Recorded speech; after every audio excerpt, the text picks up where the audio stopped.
Salam müəllimlər, bugün biz 8-ci sinif dərsliyindən 4-cü mövzunun izahına baxırıq. Mövzumuz dekorativ tətbiqi sənət ağac üzərində oymadır. Dekorativ tətbiqi sənət incəsənətin ən geniş yayılmış sahələrindəndir. Ağac üzərində oyma da elə dekorativ tətbiqi sənət növlərinə aid edilir.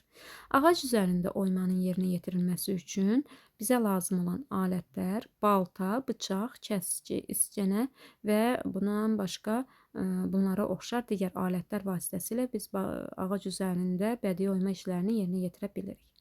Ağac üzərində oymanın yerinə yetirilməsi zamanı biz hansı oyma növlərindən istifadə edirik? Onlara nəzər salaq.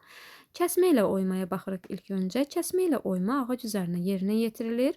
Bu oyma salınan təsvirin elementləri ilə əlaqəlidir. Yəni təsvirdə salınan elementlər bir-biri ilə əlaqəlidir.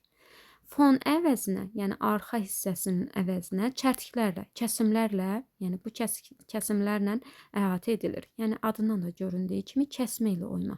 Burada fonun əvəzinə çərtiklərlə əhatə edilir təsvir. Daha sonra kəsmə ilə oymada iki tərəfi açıq deşiklər kəskin və iscənənin köməyi ilə açılır.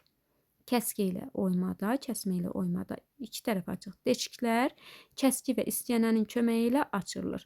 Fon əvəzinə dedik ki, çərtiklərlə əhatə edilir. Fon isə yəni təsvirin arxa hissəsi nəzərdə tutulur. Onun əvəzinə gördüyümüz kimi kəsimlərlə biz yarpaqdır. Daha sonra burada quşun təsvirini görürük. Yalnız kəsiklərlə həyata keçirildiyinə görə biz buna kəsmə ilə oyma deyirik.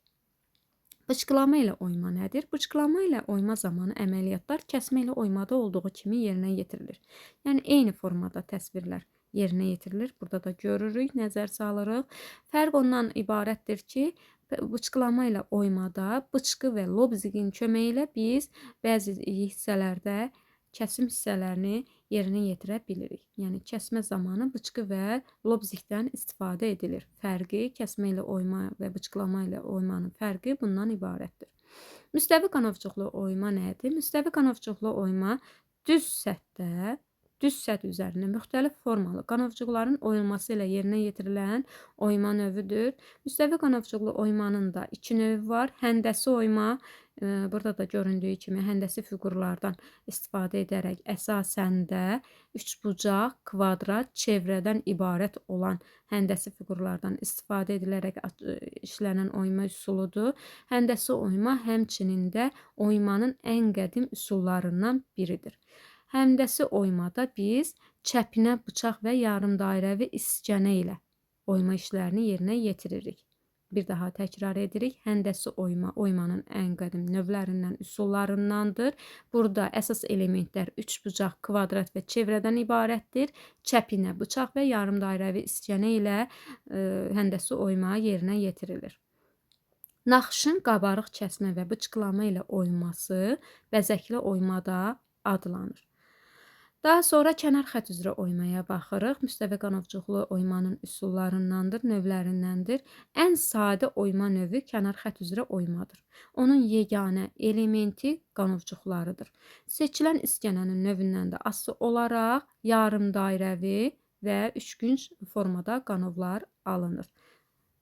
Bir daha təkrar edək. Ən sadə oyma növüdür. Yeganə elementi qanovçuqlarıdır. Qanovların da yarımdairə və künclə alınması onun işlənməsi zamanı seçilən isgənənin növündən asılı olaraq dəyişir. Kənar xətt üzrə oymada təsvirin kənar xətlərinin dayaz oyulmaqla yerinə yetirilməsi əsas məqamdır. Baxın, təsvir əsasən kənar xətlərin işlənməsi ilə yerinə yetirilir. Dayaz oyulmaqla yerinə yetirilir. Çiçəkdir, yarpaqdır, quş, heyvan təsvirlərinin salınması üçün istifadə edilən oyma növüdür. Təsvir eni və uzunu eyni ölçüdə olan qanovlarla yerinə yetirilir, amma bəzən qanovların ölçüsü də dəyişə bilir. Qövs şəkilli, qövsvari, daha doğrusu dırnaq şəkilli oymaya nəzər salırıq.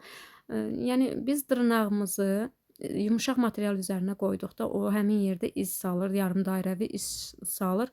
Həmin o izə nəzərən də qövsvari oymaya dırnaq şəkilli oyma da deyirik. Çünki eyni formada yerinə yetirilən oyma növüdür.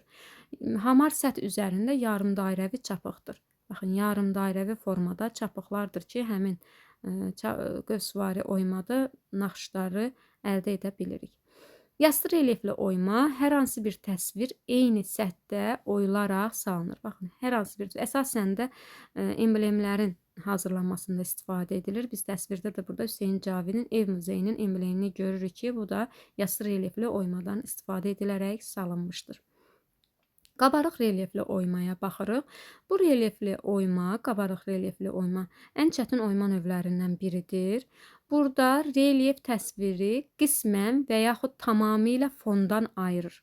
Yəni arxadan ayırır tamamilə. Bununla da ona heykəl görüntüsü verir. Heykəl görüntüsü verir.